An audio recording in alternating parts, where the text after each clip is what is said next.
Hello students, today we are going to start with the fourth part of the basic mechanisms of inflammation, that is, we are going to start with principles of wound healing.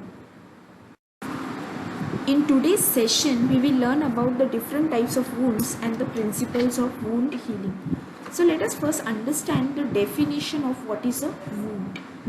So a wound is defined as an injury to the living tissue which can be caused by a cut, a blow, or any other impact by which the skin is cut or it is broken.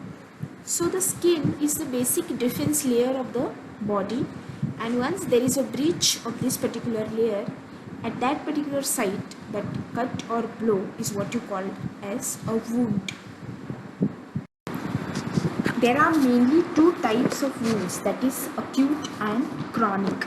Let us now first understand what is an acute wound. So an acute wound is something that passes through the normal stages of healing. So a chronic wound, on the contrary, is something that does not follow a normal stage of healing. So if you have a cut on your body and it heals, that is a acute wound. But you have something called as a diabetic ulcer, so it is an outcome of a chronic disease. So that type of wound is a chronic wound.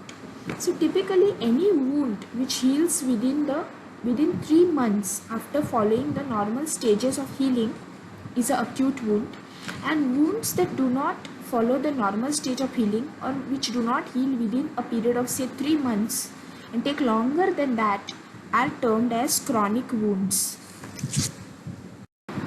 So we have learned that an acute wound is something that passes through the normal stages of wound healing. But what are these normal stages of wound healing is something that we need to know. So these stages are divided into 4 types, that is the hemostasis, inflammation, proliferation and remodeling. So what are these respective stages? We will now see one by one. So let us first understand the process of hemostasis. Now the term hemostasis in short means to stop the bleeding or to stop the flow of the blood. So consider there is injury to the body. So as soon as that happens, the extravascular collagen which is present at the damaged site will act via integrin receptors, and through this interaction they will activate the platelets. Now the platelets in response will release some soluble mediators and adhesive glycoproteins. So these adhesive glycoproteins which are released, they will cause the platelets to stick and aggregate. So because of this sticking and aggregation of platelets, there is formation of the platelet granules or platelet alpha granules as they are referred to. Now this platelet alpha granules in turn will stimulate the release of fibrinogen and other clotting factors like von Willebrand factor. So in short, what will happen is the clotting cascade will get activated and the bleeding at that site of injury will immediately get arrested. So this is the first step or first stage in response to the healing process. So as we had seen in the previous slide, the bleeding process is arrested in hemostasis. So these clotting factors which are activated during this hemostasis, because of them there is deposition of fibrin clot at the site of injury. Now these aggregated platelets which are present, they get trapped in this fibrin web, and these platelets usually provide a bulk to this clot which is formed at the site of injury. So remember, in short, hemostasis is about arresting the bleeding process. So what basically happens is there is activation of the platelets, and these platelets in turn release some glycoproteins which cause the platelets to adhere to each other. These platelets in turn will stimulate some clotting factors like von Willebrand factor. It will activate fibrinogen, and this fibrin clot which is formed, within that clot we will have a bulk of the aggregated platelets being trapped. So in this way the bleeding is arrested. So once the wound begins to heal, this is the first preliminary stage that you encounter. The next important stage in wound healing that we observe is inflammation. Now in this process, the mast cells, they get activated. So as soon as there is injury, something called as chemokines are released. These chemokines activate the mast cells, and once these mast cells are activated, they release histamine. Now histamine is an important mediator of inflammation. So once it is released, it causes an increase in the gap between endothelial cells. Apart from that, it also stimulates the pain receptors. Now because it is a mediator of inflammation, all the characteristic response of inflammation you can see as soon as histamine is released. Now what are these characteristic signs? You will see redness, heat, swelling and pain at the wound site. Now besides that, it also plays a role in chemotaxis. So what kind of role does it play? It somehow stimulates the recruitment of some cells like neutrophils, monocyte and macrophages at the site of inflammation. So the next important step after hemostasis is inflammation. Remember that this process begins with the activation of mast cells, and finally what you observe is there is recruitment of some important cells of inflammation like neutrophils, monocytes and macrophages. Now what is the role of these cells which are recruited to the site of inflammation? So these particular cells that are recruited, they phagocytize the bacteria and the dead cells. So what they basically do is they cleanse the wound, and the debris whatever is released, they tend to digest the dead cells also. So in this process, some soluble mediators like pro-inflammatory cytokines and growth factors, they are also involved in the process of recruitment and activation, mainly of fibroblast and the epithelial cells. So remember, the cells that are recruited at the site, macrophages, neutrophils, they play an important role in phagocytosis of the bacteria and the dead cells. We will now understand the role of two important types of cells which are recruited at the site of inflammation. So first we will understand the role of neutrophils, and later we will understand the role of macrophages. So first let us understand the functions that are rendered by neutrophils at the site of inflammation. So neutrophils are the first inflammatory cells that respond to soluble mediators which are released by platelets and the other factors that are involved in coagulation. Now they phagocytize the bacteria, they remove the debris which is the dead cells, and they stimulate release of the tumor necrosis factor alpha and interleukin 1. Now these act as chemokines, that is the TNF alpha and interleukin 1. They act as chemokines, and in turn they recruit and activate fibroblast and epithelial cells. So in this way, neutrophils play an important role at the site of inflammation. The next important type of cell which is involved in the process of inflammation is macrophages. Now these activated macrophages, they play a very important role in the regulation of the healing process. So what they basically do is they ingest and kill the bacteria, and they remove the debris or the dead cells by release of a enzyme called matrix metalloproteinase and elastase. They also regulate the destruction of wound tissue by the enzymes, and specifically they release some inhibitors of this process. So in one way, what is observed is that if they do not release inhibitors, the destruction of the wound tissue by this enzyme would continue unhindered. So it will just go on and it will destroy good tissue also. So once the dead tissue is destroyed, these macrophages, they also release some inhibitors which will now stop these enzymes like elastase and matrix metalloproteinases, that is MMPs. So because these enzymes are stopped after the debris is removed, the healthy tissue is not affected at the site of injury. So the next important step in wound healing is the proliferative phase. Now, as the title proliferative phase itself suggests, there is proliferation of epithelial cells, new connective tissue, blood vessels, which is seen prominently in this particular stage. So what we see is there is replacement of fibrin matrix over the wound with new matrix of collagen fibers, proteoglycans and fibronectin.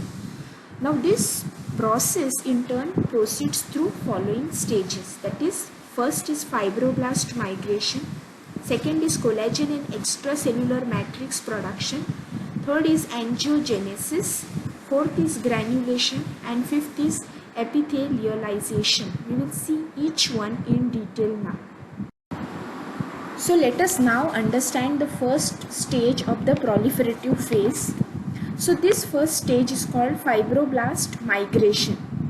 Now in this process what happens is whatever soluble mediators and glycoproteins are released by the platelets and macrophages, they act as the chemokines which direct the movement of fibroblast into the wound. So in response to these chemicals that are released, there is chemotaxis, that is a movement of the fibroblast into the wound. Now this fibroblast, before they enter the wound, they undergo some structural change, some morphological change. Now this change is with the help of the release of some enzymes called protease. So once they undergo these changes, they enter into the wound. And once they enter into the wound, then this process of fibroblast migration is complete. So remember, the release of glycoproteins and soluble mediators by macrophages and platelets is the main stimulant for the process of fibroblast migration. Now the next step or the second stage in the proliferative phase is the collagen and extracellular matrix production. Now this process proceeds in a stepwise manner.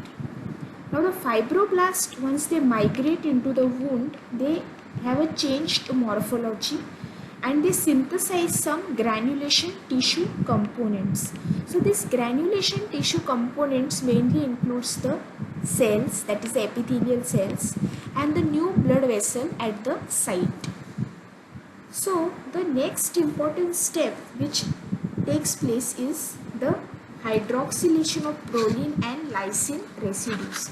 Now the collagen, it shows presence of some important amino acids, of which some of them are proline and lysine. So this proline and lysine, when they undergo hydroxylation, it increases the tensile strength of the collagen. So in order to increase this tensile strength of the collagen, the process of hydroxylation of this proline and lysine residues takes place. So this hydroxylated proline and lysine, it gives more stability to the collagen. The next important step, what happens is the protein chains which are associated with collagen, they associate and together they form a triple helical structure of the collagen molecules. So once the hydroxylation is complete, these protein chains, they associate and together they form the triple helical structure of the collagen molecule. Now this collagen molecule, once a triple helical structure is formed, after that also it undergoes modification. Like for example, there is formation of there is additional modification by the process called glycosylation. Then there is release of some pre-collagen molecules in the extracellular space. So this kind of modifications and changes take place, and finally what happens is the collagen molecules that are formed, they associate together to form collagen fibrils. Now these collagen fibrils, they will associate together, and in the presence of an enzyme lysyl oxidase, they will form collagen fibers. So collagen fibrils are the smallest unit, fibers are the larger unit.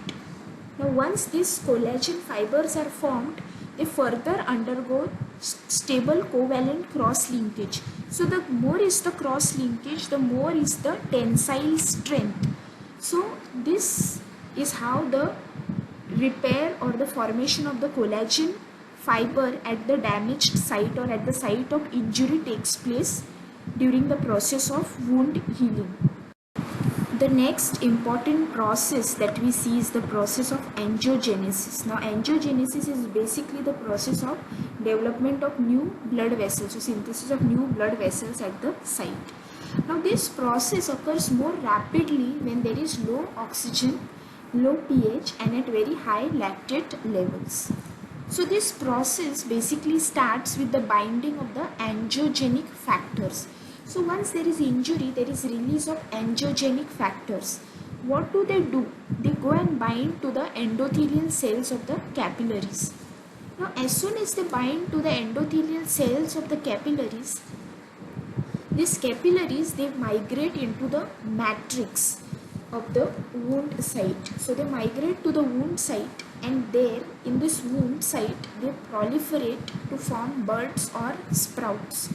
So consider, for example, in this image next to this flow chart, this red colored shape indicates the capillary, the black colored portion indicates the endothelial cells of the capillary, and the circled blue portion indicates the angiogenic factor. So now angiogenic factor is binding to the endothelial cells of the capillaries. As soon as that happens, some of the endothelial cells, which I have denoted in black, move to the wound site. Once they are inside the wound site, they proliferate to form a bud or sprout. So inside the wound site, I have shown the presence of a sprout or bud with the help of this black line. Now next, what happens is the tip of this sprout extends from the endothelial cell to join another sprout. So for example, see this wound site which I have shown in the violet circle. You have one black line which indicates one sprout because of one particular endothelial cell, and the another black line indicates the sprout from another cell. So these two sprouts, tips of the two sprouts join each other to form a new cleft or a new vascular loop. So this way similar connections take place and an entire new network of blood vessels is formed in the site of injury. Now granulation phase is basically the replacement of the damaged dermis which matures into a scar. So in that particular region there will be a scar which will remain. So what is happening in this process is that the unwounded dermis, which is characterized by presence of dense network of blood vessels and capillaries, is seen in this particular stage. The cellular density of fibroblast and macrophages is increased in this particular stage, and there is high network of collagen fibers which we can distinctly observe in this particular stage. So that phase is the granulation phase. Now the process of epithelialization is wherein the epithelial cells which are present along the margin of the wound, they tend to migrate towards the wound area. Now this process of migration of the epithelial cells from the edges of the wound to the central portion of the wound area is also known as epiboli. Now typically when we talk about the dermal wounds, there are three steps which are involved. First is contraction, that is the area around the wound, it contracts. Next is the connective tissue matrix deposition in the wound area. And the third process is the epithelialization, wherein the epithelial cells, they migrate to the wound area and they proliferate. Now remember that when the epithelial cells migrate to the wound area, they undergo some structural modification and structural change. Now this structural change, once they undergo, their proliferation is further enhanced by release of some growth factors. These growth factors are epidermal growth factor, the keratinocyte growth factor, and the TGF alpha, which is specifically released to stimulate their proliferation. Now remodeling is the final phase of wound healing. So in this final phase of wound healing, what we observe is that the granulation tissue which is synthesized is maturing into a scar, and the tensile strength of the tissue is increasing. So there is also reduction in the number of capillaries at this stage. Why? Because these capillaries, they merge together to form larger vessels like arterioles.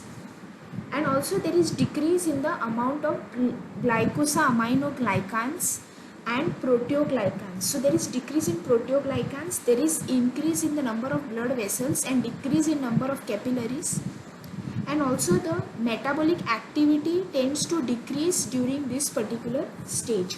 So remember that remodeling phase is when the tissue matures into a scar, where the metabolic activity decreases, the tensile strength increases of the tissue, and there is a reduction in number of capillaries and increase in the number of large blood vessels, and there is decrease in the content of glycosaminoglycans and proteoglycans. Now so far we have learnt about acute wound healing. Why? Because acute wound proceeds through all the stages of healing, whereas in a case of a chronic wound, it does not pass through all the normal stages of healing. So the healing process is mainly prolonged, incomplete or uncoordinated. So the diabetic ulcers are an example of chronic wound that does not heal. Now some of the reason why these wounds do not heal is because there is some kind of alteration in the functioning of cytokines, growth factors, protease and endocrine hormones. Now all these mediators are very crucial in the process of wound healing, and because there are some changes or alteration in the actions of these molecules, the wound does not heal normally and it progresses to a chronic wound. Now some of the important features that you remember which distinguishes a chronic wound from acute wound is that in chronic wound there is reduced mitogenic activity. Now that means there is reduced mitosis. Now mitosis is an important process of cell division. So if mitosis itself is suppressed, then in that case the cell division process will be impaired. Another important feature is there is high cytokine level and high protease activity, which you will see in case of a chronic wound. Also the level of neutrophil elastase and matrix metalloprotease, that is MMP, is very high in case of a chronic wound. So these are some distinguishing features with respect to chronic wound and acute wound. So that's all as far as the principles of wound healing are concerned for this session. Next session we will learn about the pathophysiology of atherosclerosis, which will be the final part of this chapter.